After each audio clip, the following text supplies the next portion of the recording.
The news stripped down, you guys. April 8th, Wednesday, April 8th, 2026. It's -1 degree Celsius. That's 30.4 degrees Fahrenheit to you guys down in the States. Wow. Wow. Interesting week so far. Had quite the snowstorm here last night. Got 10 centimeters of snow when virtually almost all the snow was gone. And last night, the way the snow came down, it was coming out in like balls. It sounded The whole place sounded like rodents eating through the walls, is what it sounded like. So now we're back down to -1, so things are thawing out. Snow is wet and sticky. So yeah, if you're traveling in southwestern Manitoba, yeah, it's pretty sloppy out there. And actually, there was a bunch of road closures last night. Only closed for a short time, but yeah, the highways were quite bad last night. Oh, now let's get into the news. If you guys haven't heard, the 2 week ceasefire has began between the U.S. and Iran here, but this isn't going to mean that our energy costs are going to drop anytime soon. Yeah, and expected oil prices. Yeah, the markets are fluctuating. There was some drops in oil per barrel, but really it's going to take at least a week or two, if not longer, to get all this sorted out again and back to kind of normal. But we'll see what happens this 2 weeks here. Like, Israel's still bombing Hezbollah in multiple different regions. And Iran late last night hit Saudi Arabia's east-west oil pipeline by a drone, and this is vital from Saudi Arabia going through the Persian Gulf, going to the Persian Gulf port of Yambu on the western Red Sea. By passing the Strait of Hormuz, the attack has stopped about 8 million barrels per day. So this will affect fuel and energy costs still. Like, Iran's still doing stuff. I haven't heard any rebuttals back from the United States about this attack in Saudi Arabia, but I'm pretty sure Saudi Arabia is not too happy about this. Well, in general, the rest of the world should be paying attention, because I don't think this Iran ceasefire, this 2 week ceasefire, is going to last very long. I think it's just a tactic for them to rearm themselves. Tell you the truth, Trump should have just obliterated him. But that's my opinion. Whatever. People killing people, I'm totally against. But yeah, something needs to be done. And over to Canadian news. Another conservative has switched to the Liberal Party. Marilee Gaddu defection today. She's saying this is her best choice for her community's priorities, and important for Canada. And what she means by important for Canada, she means this by by getting the Liberal Party a majority vote in the House of Commons. Yeah, there have been a few people who have defected from the PC party over to the Liberals. Just in the last 6 months, we've had three people, two just in the last couple weeks here, and then with Marley here today, yeah, that's three in total. But not just people leaving the PC party, you got people leaving the NDP party too. So that will give, with these elections, there's three elections coming up right now. They're kind of like a snap election, mostly I believe in Ontario. And by the looks of it, they're probably going to get these seats. So they'll have around 174 seats, which will give them the majority of a vote. So this is going to be harder for the PCs at the end of the day to start putting out like legislation or topics that they want to voice. Yeah, now the Liberals, well, not now, but the Liberals will have a majority say, kind of putting the PCs back on the back burner and really not giving them a voice. But that's pretty crazy. And the biggest time this has ever happened, something like this, where people jumping ship, was in 1869, where 9 members crossed the floor, joining John A. Macdonald's caucus.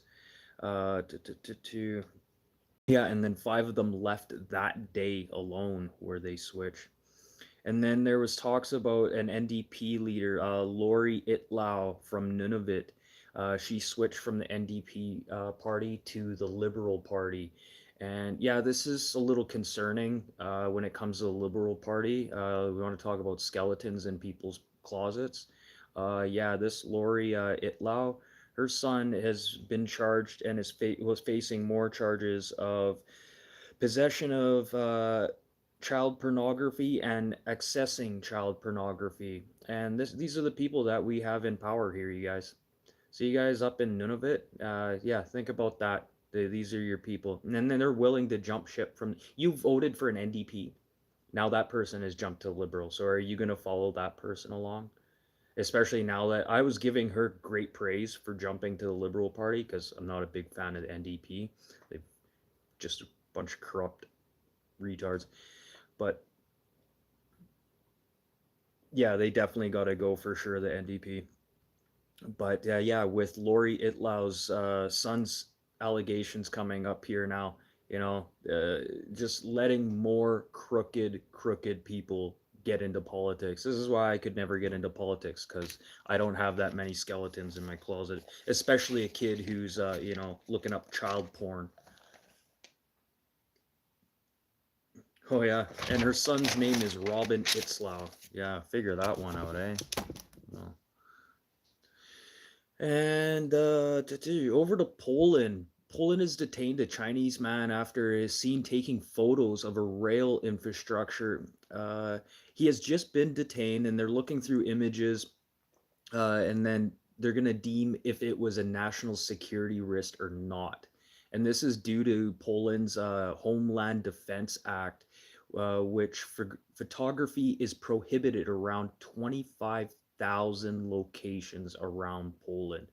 So yeah, with the things that are happening in the Middle East and with apparently two Russian saboteurs in November blowing up a rail line, yeah, they're taking this seriously.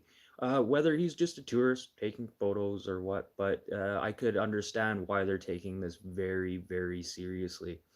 Yeah, they're comes down to national security. And then even Poland has banned Chinese electric vehicles in certain secure military areas. They won't even let them cross the line. So you can use a Chinese EV, you get it to the gate, you park it outside, then they'll let you access. And then they're even telling their servicemen or people using the Chinese EVs to not connect your phone or Bluetooth to that vehicle if you are going to be coming onto base. So yeah, they're stepping up their security here. Like, but it's totally understand. Look at Poland. They're the first invaded in World War II and wasn't much of an invasion. They kind of just rolled right in and took it. So good on Poland, and wouldn't be too worried about this Chinese guy. I'll keep an eye on it, but by the looks of it, he might have just been a tourist and not realize that 25,000 of these locations are it's illegal to film. So yeah, it should be. Well, they should have signs up. You'd think there's no photography in these areas, but maybe that's what it comes down to is just not proper signage or not proper knowledge of 25,000 locations that you're not supposed to take a picture of. And down into the US, two more pharmaceutical companies are the 10th and 11th to join Trump's Trump RX website with discounts up to 86% on some drugs like Humira. That drug is with like Crohn's disease, arthritis, and other things. But you can only purchase these drugs and get these discounts through Trump RX if you don't have insurance or if your insurance coverage does not cover these medications. So, yeah, I understand, yeah, people that can't afford medications and stuff, but still, is it fair for Americans to, be paying insurance for medication when the federal government is like giving major discounts on pharmaceuticals to, less fortunate people? 'Cause still your insurance companies are getting rigged through the pharmaceutical companies paying way too much. And hey, Tolga. So I don't know. It comes down to fairness at the end of the day. Yes, there's people that do need certain medications. I do want to dig through and see whether these medications are covered under the Trump RX. But by the looks of it, some of the medications that I've seen, it's not life-threatening medications. It's like you could live without these medications, the few that I have seen. But we're not talking about, cancer-related drugs or anything like that, which should be on this Trump RX plan here on this website.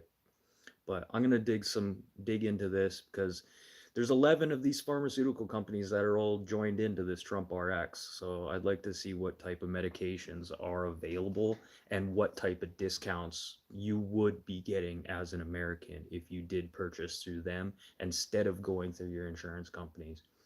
But then again, you could think about some people. Why would they probably just cancel their insurance when it comes to their medications and then go to the Trump RX, which is a good idea too. But again, medications will be good on that one website or not good through your insurance. So it's a tricky decision. You guys are gonna have to just wait to see how many more pharmaceutical companies are gonna be getting into this Trump RX and see if it's feasible for you at the end of the day.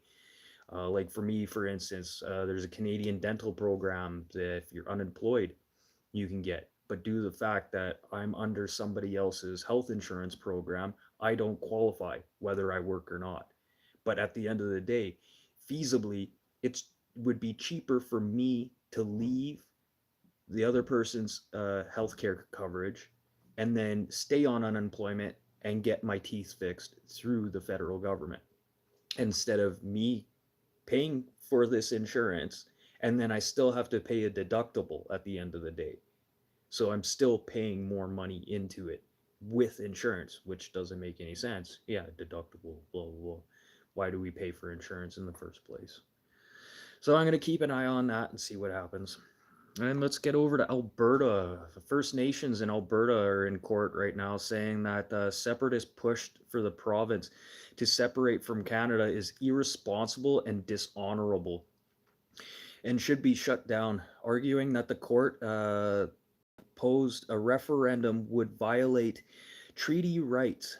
Last year, Alberta Premier Danielle Smith reduced the numbers of signatures required for citizens to bring a constitutional referendum, dropping it from 588,000 to only 178,000 votes, making it easier for them to do a referendum, which, when you think about this, it doesn't make any sense. You're not going to have enough votes at the end of the day to do the referendum. And then what's the point of doing it? Yeah, you have those almost 200,000 votes for separating. And I've already talked about this. That's only 3% of the province. And now you have the native, the First Nations right now. I'd be like, whoa, whoa, whoa. We didn't want to be a part of this. And what you're doing is unconstitutionally correct. Like, you can't just separate from Canada without talking to us about this. And yes, these separatists, they say, oh yeah, native communities, yeah, the aboriginals, yeah, they're all down for this. They're ready to separate. They want that oil and gas to themselves as much as anybody else does. No, BS. This is not what's happening. Obviously, the First Nations are not impressed with these votes, and they're definitely not impressed with Jolie's changing of the voting system to only 170,000 votes. So yeah, we'll see what happens with that. But when it comes to this Alberta and separating from Canada, it's never gonna happen. You guys, it's a pipe dream. And you know what? You should start thinking about pipe dreams, like real pipe dreams, and start getting along with BC and figure out if you can start like figuring a pipeline out that could start getting more product out through the west coast instead of shipping it out through the east coast or down south through Washington through there. Like, there should be no reason. And at the end of the day, BC, you're going to get a chunk of the pie too. And with your deficit, do it. Do it. But this separatist thing, never going to happen, you guys. Never going to happen. And even if you did separate, you're going to be locked up in court for the next 30 freaking years just dealing with the natives. They're going to have you locked up. And trust me, they're going to have more funding. They're going to be taking you to court. And trust me, they have the dollars to do it, whether you have American backing or not. But they will take you to court tooth and nail. Trust me. Some big news here. Yeah, so Big Green, aka John Deere, has agreed, keyword agreed, not a forced settlement, but has agreed to pay $99 million towards a settlement. And this settlement is going to go to the farmers fund for farmers and farms that are still a part of a class action lawsuit over cost, access, and repairs. Access, repairs, and technical support of their John Deere vehicles, with plaintiffs arguing that manufacturers limit their competition by controlling access to the tools and softwares that farmers need to repair their vehicles. Uh, Farmers have been dealing with this for years, with farmers being used to fixing machinery on site and big companies withholding software and some form of blackmail to be able to hold over you. Okay, you're already paying a lot of money for, say, a combine. You're looking at what, $250,000. Okay, you're paying for a product. That product should work, and you should be able to have access to do it. So now farmers have to load their combines up onto a semi. So you got to hire a semi, you got to hire a driver, you got to take that broken combine down, somehow get it on a trailer, and then ship it to your John Deere dealership so they can run a software program. Well, there's been farmers here in Manitoba where they said, F you, John Deere. You know what? We're going to hire our own techs. We're going to make our own software programs. And you know what? We're not going to have to rely on you.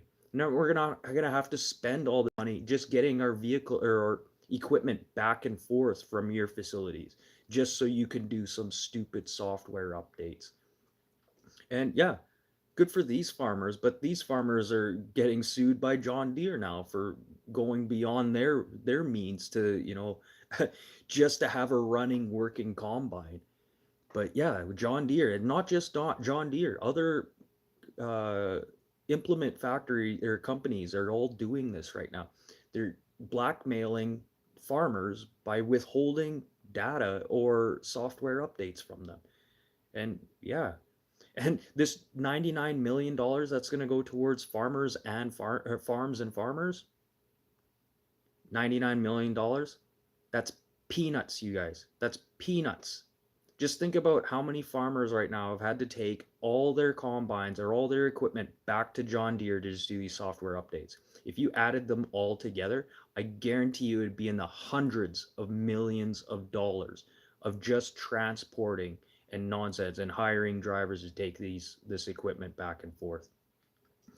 But you know what? To those Manitoba farmers that you said "F you" to John Deere, this is years ago. This is 4 or 5 years ago. They're still in litigation against John Deere, saying like, "Well, you can't do this because this is our software. Well, you're blackmailing us. So yeah, we're gonna go behind your back and we're gonna do it our way." And that's a typical farmer thing to do. They're so used to fixing things themselves, and when it comes to new technology like this, they're up shit creek. Kind of sucks. And then over to Texas, thousands of dumped windmill turbine blades is prompting a crackdown in Texas. The city of Sweetwater are getting tired of looking at this mess here. And it's becoming a problem with rattlesnakes, mosquitoes, bugs. It's just a pain in the ass in general. Uh, to, to, to. And quotes to remove the junked windmills is anywhere from 13 to $54 million, way beyond the city's budget to even deal with these windmills. And there's a lawsuit filed against Global Fiberglass Solutions Company, who were supposed to, pick those up and dispose of these windmill turbines properly. But this goes back to what I was saying last week and the week before that. Wind turbines are not the answer, you guys. They say they have a 25 to 35 shelf life. They don't. Go look around the world. Some of these windmills, they're already collapsing like at the 18-year mark, not even 18-year mark. That's 7 years before they're actually supposed to be taken down. So critical failures on those. And then what are we doing with these windmills? How are we going to recycle them? Fiberglass is one of the hardest materials to sit there and recycle, and there's not a lot of facilities in the world that are willing to take this stuff to recycle it. Like think of all the thermal resins, the toxins, everything inside this fiberglass, and then just even crushing the stuff. It's not good to breathe for you.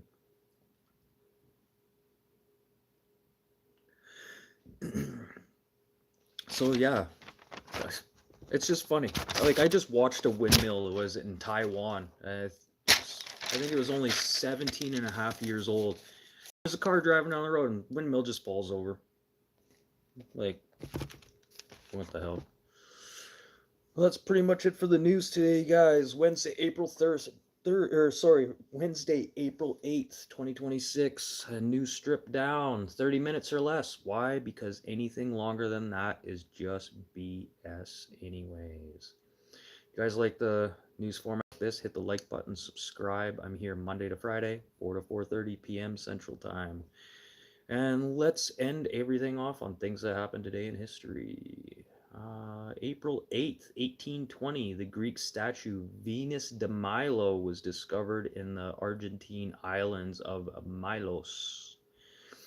April 8th, 1974, Hank Aaron hits his 715th home run, breaking Babe Ruth's original record. And famous birthdays, April 8th, 1892, Mary Pickford. She was 87 when she passed in 1979. She was known as the Queen of the Movies in 1920, also co-founding Pickford and Fairbanks Studios. And then April 8th, 1911, Marvin Calvin, he was 85. He passed in 1997. He was a Nobel Prize winner for his work on photosynthesis. Photosynthesis is how plants take sunlight and turn it into energy, aka sugar. If you guys don't know any, I used to be into chemistry quite a bit. Still look into chemistry every once in a while. And April 8th, 1966, Robin White is 60 years old. If you guys don't know who Robin White is, she was originally on Seinfeld as one of Jerry Seinfeld's girlfriends. She was on there for 2 episodes, I believe. And then she switched. Then you probably know her mostly from Breaking Bad as Skylar White, everyone's most hated character in Breaking Bad. I don't know how many people watching that show after watching what Walt had done. It's like, why didn't you just kill the bitch? Just kill. Everyone just muttered that. Just do her. Just get rid of her too. You know, like everyone wanted her to die. But then think about this. There's Walter White. You know, he's a meth cook. He's a murderer. Blah blah. Blah. And then she's the asshole.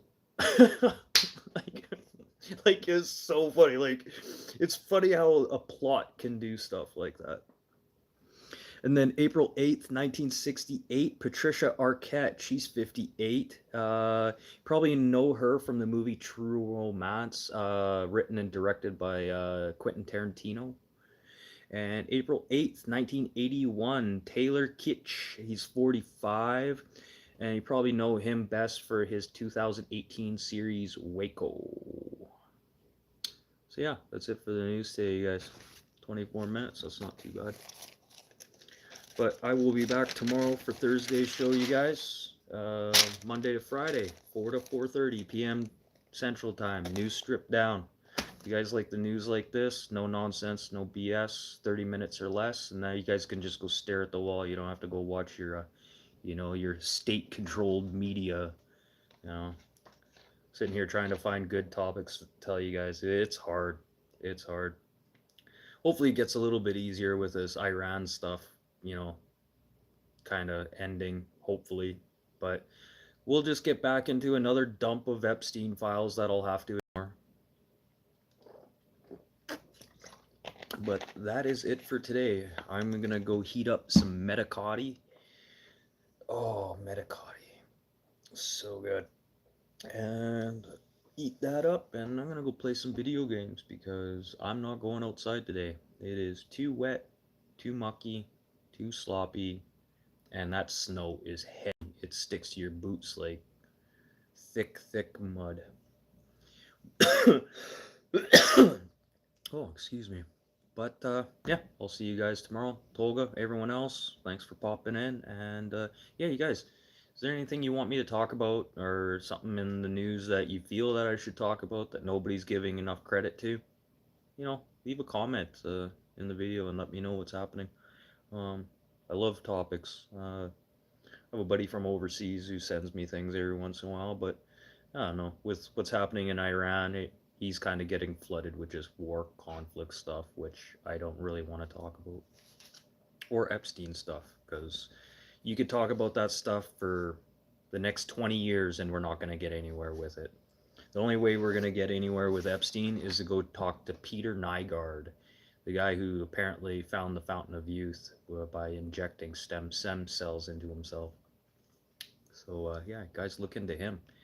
And I don't know why no one's killed him in prison yet, because he is up there with Epstein. He's right at the same level of that guy, if not a little bit higher. When you're impregnating women and having them abort their babies so you can use the fetuses for your own stem cell fountain of youth treatment, yeah, that's pretty brutal, man.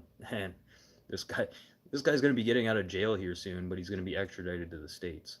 So I don't know. Once he gets to the States, I think. And since he stopped doing that stem cell treatment that he was doing on himself, wow, he's aged like 20 years.